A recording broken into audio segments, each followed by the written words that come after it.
All right. Hello, hello, hello. Welcome to our live. Welcome to our live. I got a question for you. If you are in the United States, if you're in a part of the United States where weather changes, how are you navigating the colder weather coming through? What does your fashion apparel look like as we're getting into the warm, colorful, not warm like in your heart, but cold outside, colorful fall weather?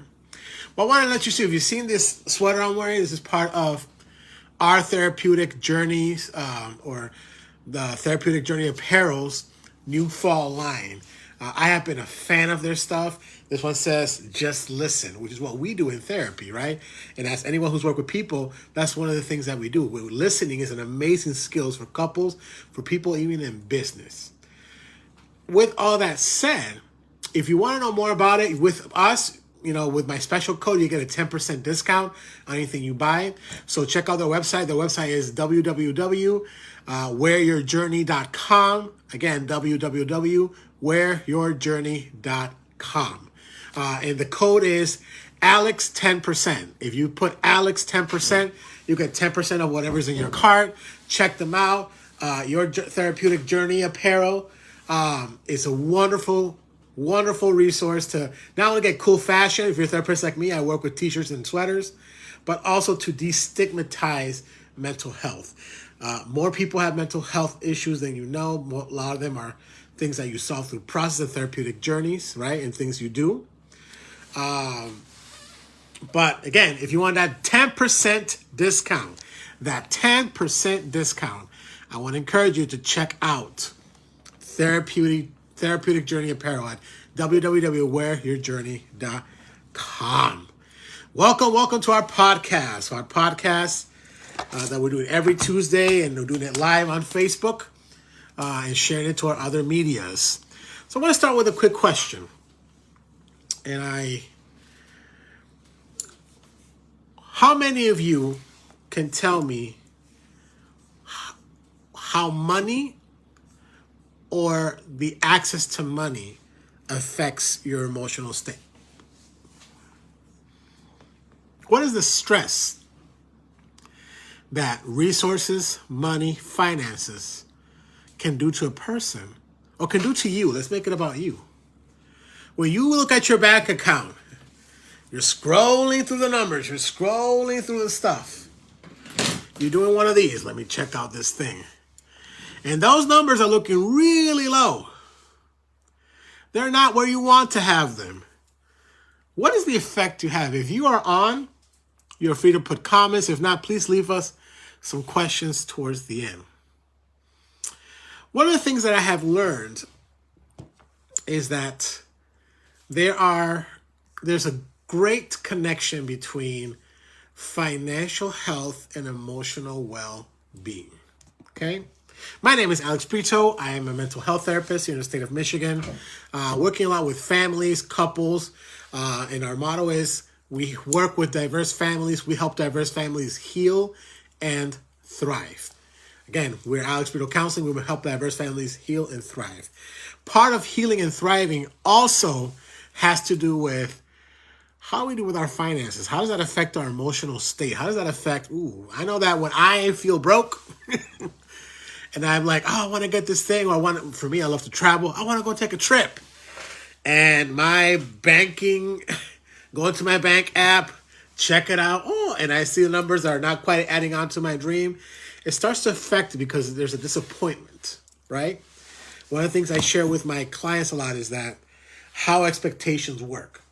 When we have an expectation and it's met, we feel satisfied. If I'm like right now, it's about 6 o'clock. I'm going to start getting hungry. If I'm hungry and I feed myself and I eat, right? Then I'm satisfied because I was hungry and I expected to what? Eat. Now, what's what happens when things don't go away? 6 o'clock happens. Where's the food? There's no food. There's no DoorDash. We're broke, right? So there's no money for anything. And I'm not getting food. And all of a sudden we got tea and water. What do you think is going to happen? Well, what's going to happen is the famously known being hangry. which means there's a physical and emotional response to your expectation not being met. Now, let's be honest. Money is important. Let me clarify.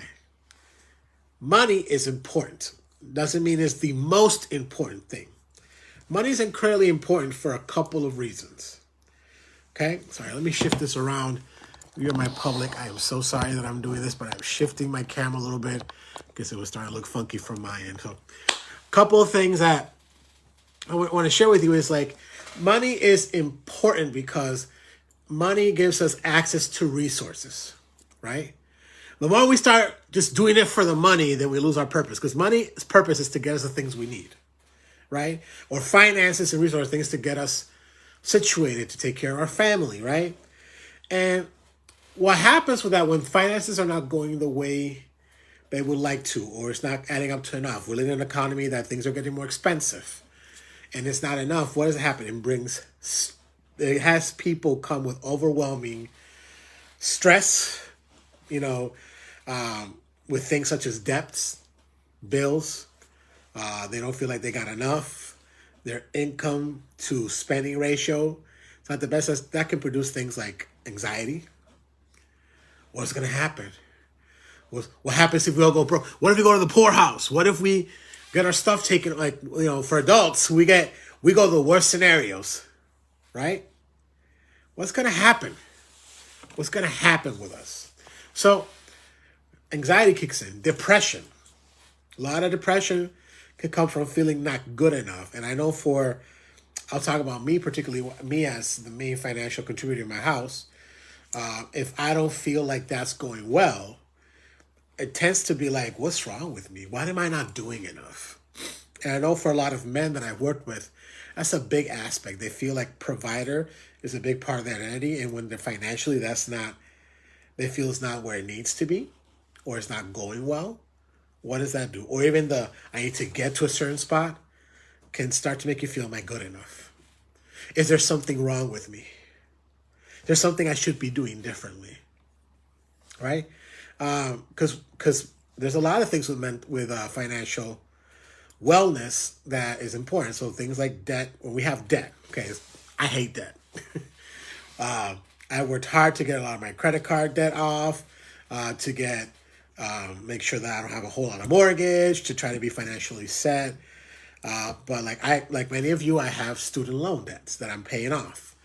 Man, if there were a way the money could just pop, I'd be like, if that debt was gone, I would just feel so much freedom. See how that finance is so connected to my emotional state. If that goes well, this over here goes well, I'm good. If it doesn't, I'm not good. I'm not good. So, it's important to know that the finances of your home, your personal finances, can bring up some anxiety, depression, and other types of chronic states. Research has shown that individuals with financial hardships often increase in anxiety and depression. For instance, there's a study published in the Journal of Family and Economics, issues found in families and individuals, that debt levels reported a higher rates of anxiety and depression than those with manageable debt. So even the amount of debt affects how anxious you could feel. How anxious can you feel? So this is studies that are showing us. Here's some other statistics that are very important. According to the American Psychological Association, the AP, about 72% of adults in the U.S. feel stressed about money at least some time. And this stress is often associated with anxiety and physical health issues. Okay. Another survey done by the National Endowment Financial Education revealed that nearly 70% of respondents reported, or the respondents, people who took the test, that their financial situation negatively impacted their mental health. 70%, that's a lot. So it's important. It matters. Now, I want to make a difference because I worked with a lot of young people, and I work with people that like I said, money is important. but money is not the most important. Get what I'm saying? So I want to be clear. Sorry, it seems like there's a little shadow in my Alexandra, who is our main. Sorry, we're having technical issues. So there is. You see some light issues. I just want to let you know that it was dark a second ago and light just popped out of nowhere in the sky. So navigate with us. For those who are watching us on video, those on audio, just ignore what I said. We're good.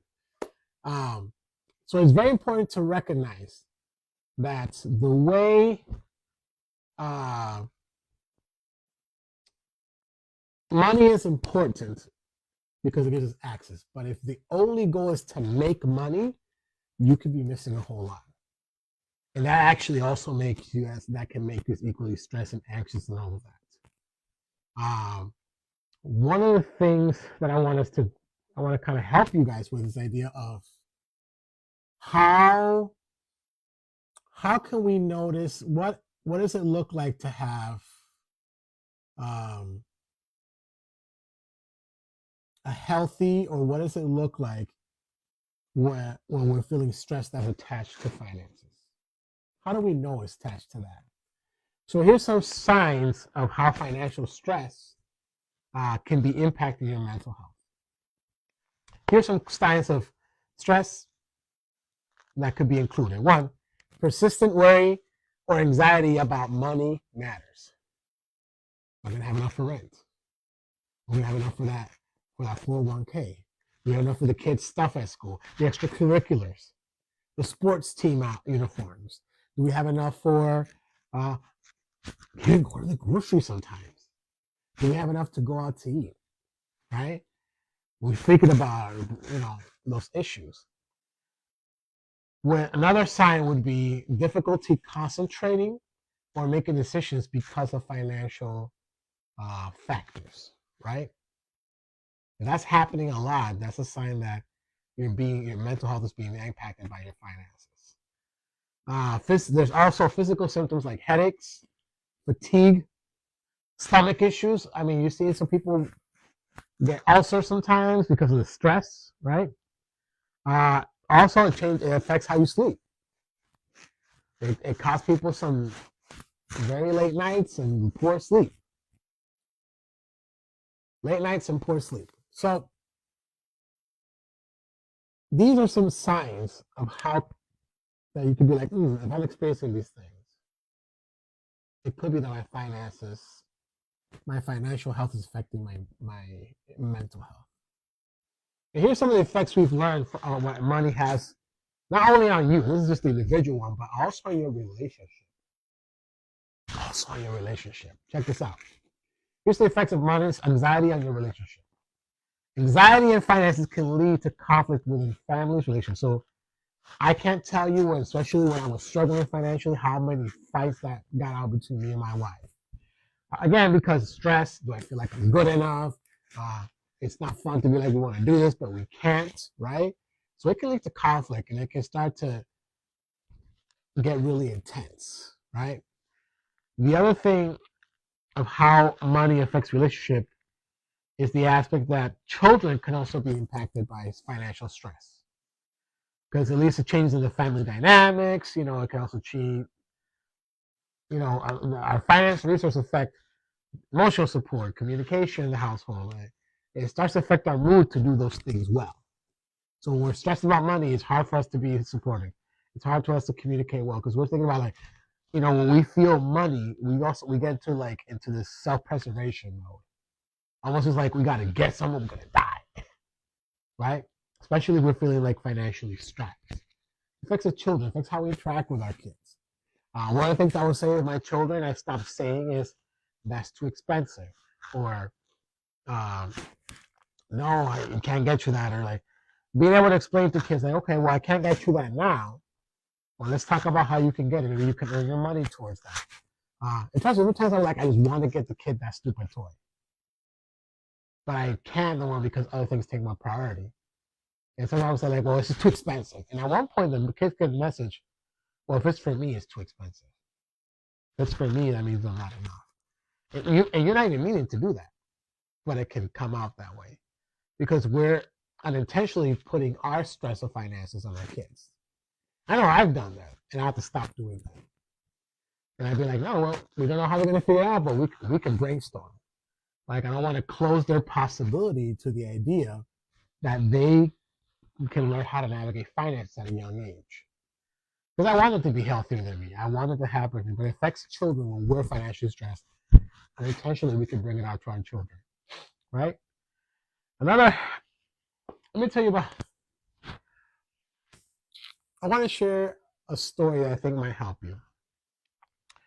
I had a couple when I was early in my career that one of their amongst many issues they had as a couple, one of the big issues they had to do with they were always short financially.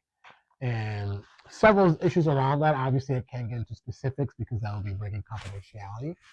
And we value that more than life itself right now. So, but one of the things that I had noticed from one of the people in the couple was like, one was willing to throw certain ideas and the other one kept shutting them down. Well, I'm working full time. These examples. It doesn't have to do with the client, but here's examples, kind of. Hey, I'm the one working full time. What if you worked, or we did something else, or reduce our costs? And then it was like, nope. I just want you to work. I want you to do this, and I'm not going to put anything. And it was causing issues in their relationship.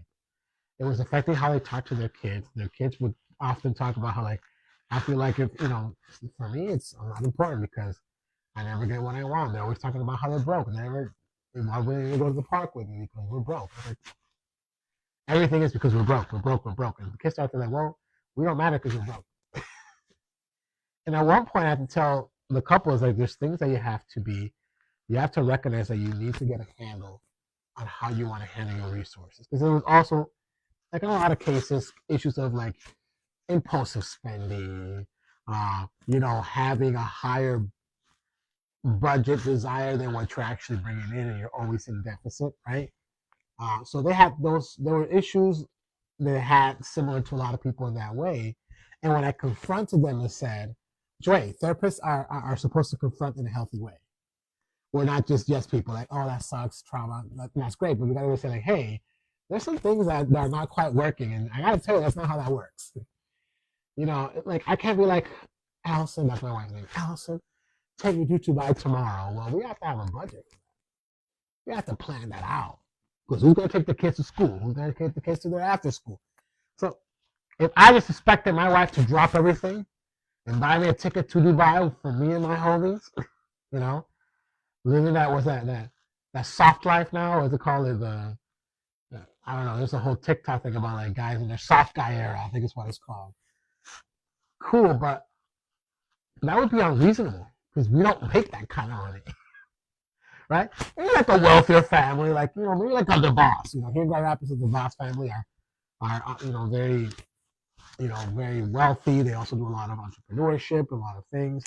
But someone like the DeVos family or some big name rich family that they might be able to do that because they have the means. Doesn't mean that you can't desire a wish for you to be able to take a trip to Dubai with your homies. But I had to have realistic expectations of that. And then they couldn't make it work to the point where they ended up, I'm sad to say, as far as I understood, they ended up divorced, custody issues, because a lot of their financial problems were also mixed in with some of their other problems. And when it was harder enough than original problems, but the financial aspect of it just really drove that to the ground. It's important because with finances, we also learn who we are. How I spend my money, how I use my money tells me a little bit about my values and who I am. And if I am buying a brand new sneaker, that means that there's something about that I value, whether it's status, whether it's to look good, whether it's just my vibe.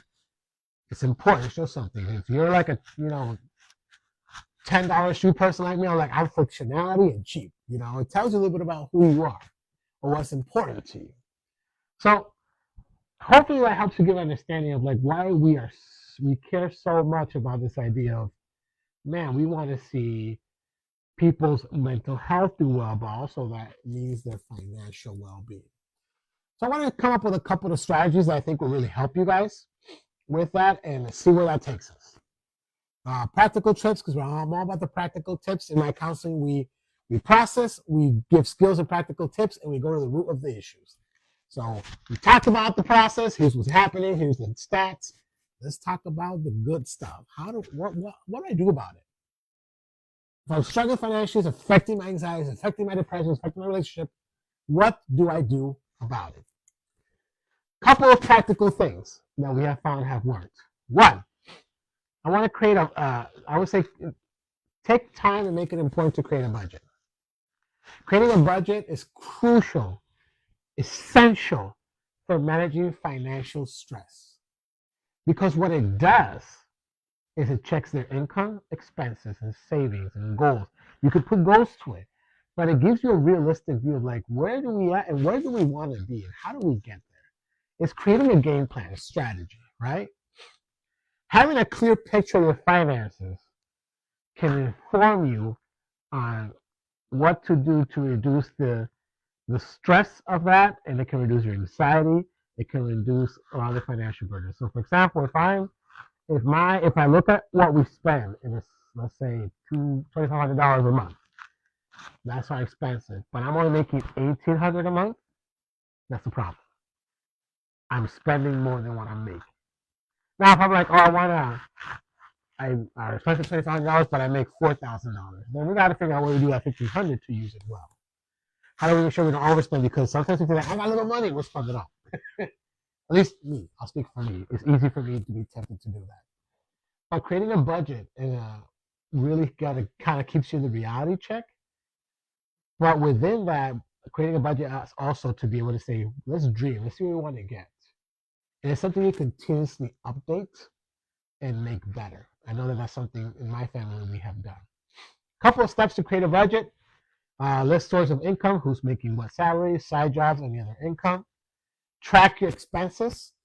Categorize you spend in rent, mortgage this, utilities this, and other variables like food, entertainment, Amazon shopping cart. You know, some people that should be a budget item. My Amazon purchases. Then the third step after here's our resource, here's our expenses, is let's set realistic goals. Let's allocate funds for savings if we got to repay debt, or have discretion for our spending. So if you would love to eat every night, but turns out that your budget only allows you for once a week, we got to get adjusted to once a week, right? And review it regularly. Adjust the budget as necessary. Clearly, like my finances are different than they were 2-3 years ago. So my budget needs to be readjusted to the new reality. And if we meet some of the goals, then we met these goals, then it means our budget needs to make some shifts and changes. It starts to get fun after a while. You start to dream. It's kind of fun. And I encourage you to do that. So list source income, track expenses, set realistic goals, and review it regularly. If you're looking for resources that could help you do that, I would encourage you that there's local organizations that help you do that. I know that I went to a program called Spring GR. One up Spring GR, gang. In Spring GR, they taught us those tools. I know there's organizations that help you like on life skills building. Heck, look online too. There might be some good budgeting tools and templates you can use. And that's the other part, going back to the internet.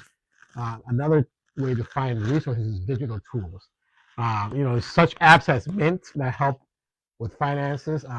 There's one called You Need a Budget, or YNIAB, You Need a Budget, or Every Dollar, which are apps that you can install on your smartphone to help track your finances and budgets easily. There's an app for that now. So a couple of resources you can have.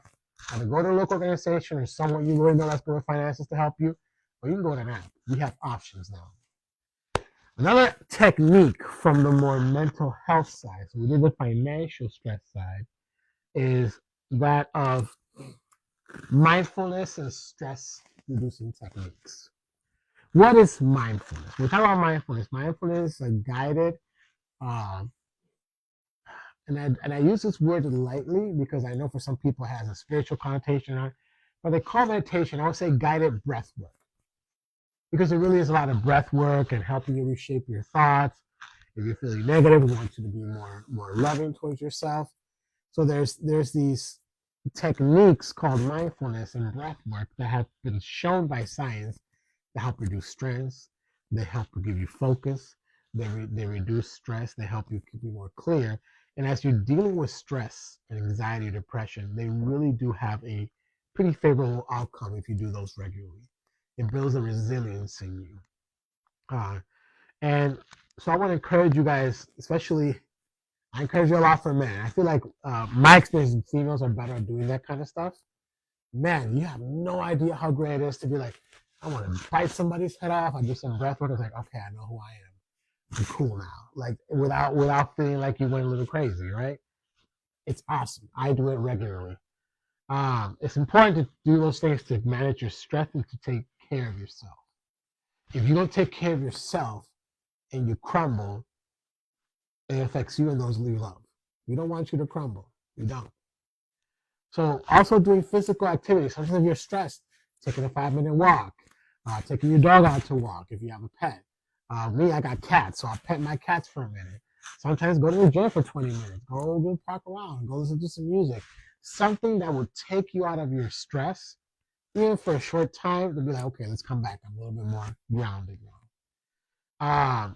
So again, like we talked about, mindfulness and breath work are really good stress management techniques. I would also encourage you, if you are not in therapy, if you're wondering about therapy, get in therapy. It doesn't have to be with me. I care more about you finding the right fit, but we are an option, right? Amongst many awesome options here in Grand Rapids and West Michigan area.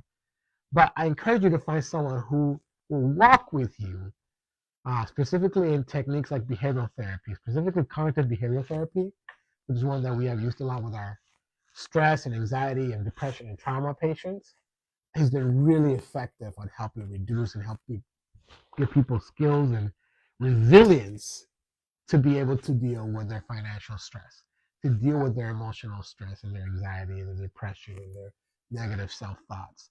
So if you don't have a therapist to go to navigate that with you, I encourage you to check it out. And whether you have insurance or not, there's a lot of good options out there. We are one.